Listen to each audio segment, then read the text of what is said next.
అక్కినేని నాగచైతన్య శోభిత ధూళిపాల ప్రేమ వివాహం చేసుకున్న సంగతి తెలిసిందే. 2 ఏళ్ల పాటు డేటింగ్ చేసిన ఈ జంట గతేడాది డిసెంబర్ 4న వివాహ బంధంలోకి అడుగుపెట్టారు. వీరిద్దరు దంపతులుగా నేటికి సరిగ్గా 1 సంవత్సరం పూర్తయింది. ఫస్ట్ వెడ్డింగ్ యానివర్సరీ సందర్భంగా అక్కినేని కోడలు శోభిత ఓ స్పెషల్ వీడియోని సోషల్ మీడియాలో పంచుకున్నారు. శ్రీమతిగా 1 సంవత్సరం అంటూ శోభిత తన పెళ్లి వీడియోని ఇన్స్టాగ్రామ్లో పోస్ట్ చేశారు.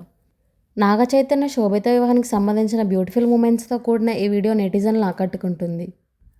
నాగచైతన్య శోభిత తమ ఒకరిపై ఒకరున్న ప్రేమానుబంధాన్ని గురించి ఈ వీడియోలో పంచుకున్నారు. శోభిత షేర్ చేసిన ఈ వీడియోపై నాగచైతన్య స్పందించారు. నీ ప్రయాణంలో భాగం కావడం నా అదృష్టం, మై లవ్, హ్యాపీ యానివర్సరీ అని రాసుకొచ్చారు. నాగచైతన్య శోభిత ఇలాంటి వెడ్డింగ్ యానివర్సరీ ఎన్నో జరుపుకోవాలని అభిమానులు, నెటిజన్స్ హ్యాపీ యానివర్సరీ అంటూ కామెంట్స్ పెడుతున్నారు. ప్రస్తుతం ఈ వీడియో సోషల్ మీడియాలో వైరల్ అవుతుంది.